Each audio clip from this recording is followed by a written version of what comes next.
Operations కూడా అందరూ రాష్ట్రం అంతా కూడా సిద్ధంగా ఉండాలని అందరికీ ఆల్రెడీ పిలుపు కూడా ఇచ్చాం. ఎందుకంటే అది జరగబోయేది it's already writing on the wall.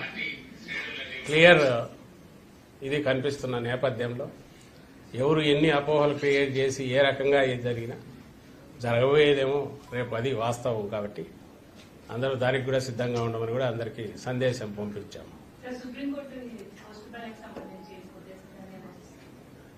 Supreme court కొట్టేసినంత మాత్రాన అది వాళ్ళు చేసిన తప్పు అయితే తప్పు కాకుండా పోదు. క్లియర్ మేము కామన్ సెన్స్ ఉన్న చిన్నపిల్లల్ని అడిగినా చెప్తారు.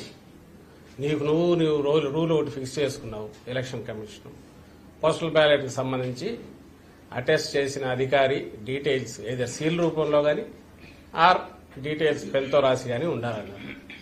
ఎందుకన్నారు? ఒక ఉద్యోగి ఎక్కడో పోయి పనిచేస్తుంటే అక్కడ చేసిన అతని వివరాలు తెలియకుండా ఊరికి సంతకం ఉంటే అది ఎవరి సంతకమో కూడా తెలియదు. ఇది లాస్ట్ జూలైలో రిలీజ్ అయిన వాళ్ళ గైడ్ లైన్స్. దానికి విరుద్ధంగా దాన్ని చేంజ్ చేయకుండా దేశమంతా కాకుండా ఒక ఆంధ్రప్రదేశ్లో మాత్రమే సంతకం ఉంటే చాలు అని ఒకటి పెట్టారు. ఇది కూడా ఏది తెలుగుదేశం పార్టీ వాళ్ళు వెళ్ళి బ్యాలెట్ పేపర్ చూస్తే సరిపోతుంది, ఇవేం అక్కర్లేదని వాళ్ళు రిక్వెస్ట్ చేశాక వీళ్ళు మార్చారు ఈసీ.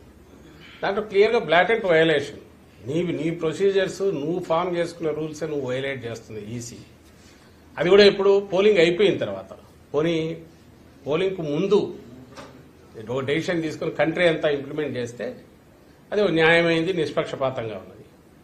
పోలింగ్ అయిపోయింది, కౌంటింగ్ దగ్గరికి వచ్చాక అది ఒక స్టేట్లో ఇక్కడ మాత్రమే ఇలాంటి ఎగ్జామ్షన్ ఇవ్వడం అనేది విడ్డూరంగా కనపడుతుంది, అనుమానాస్పదంగా కూడా ఉంది. అదే రైట్ చేశాం.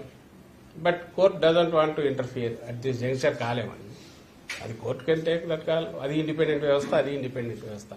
కానీ మాకున్న హక్కు పొలిటికల్ పార్టీగా ఏదుందో దాన్ని అయితే పూర్తి ఎగ్జాస్టివ్ గా వాడుకున్నాం. ఆ విషయం కౌంటింగ్ ఏజెంట్లకు సంబంధించి రిలేవ్స్ ఈసారి ఉండకూడదని చెప్పి కూడా కొత్తగా ఇంకొక నిర్ణయం తీసుకుంది. ఏది కౌంటింగ్ ఏజెంట్లకు రిలేవర్లు అవసరం లేదు అనేది ఈసీ తీసుకున్న నిర్ణయం సార్. ఎందుకని ఇలాంటి వివాదాస్పద నిర్ణయాలు ప్రతిదీ ఇవే కాదు, చాలా చోట ఈసారి కనిపిస్తున్న ఖచ్చితంగా ఒకటే అంటే చంద్రబాబు నాయుడు అనే వ్యక్తి ఎవరైతే సిస్టమ్స్ ను మ్యానిపులేట్ చేయడం, నేను మ్యానిపులేట్ చేయగలను, నా శక్తి ఇంత ఉంది అని చూపే రకంగా ఒక రౌడీ అయితే ఎలాగైతే రౌడీజం చేసి అందరినీ భయపెట్టి ఇచ్చేస్తాడు, సిస్టమ్ మీద నా కంట్రోల్ ఉందని చూపే ప్రయత్నం, ఎలక్షన్ కమిషన్ మీద నా కంట్రోల్ ఉందని చూపే ప్రయత్నం గత 2 నెలలుగా మీరు అందరు గమనిస్తున్నారు. కూటమి అని పొత్తు పెట్టుకున్నప్పటి నుంచి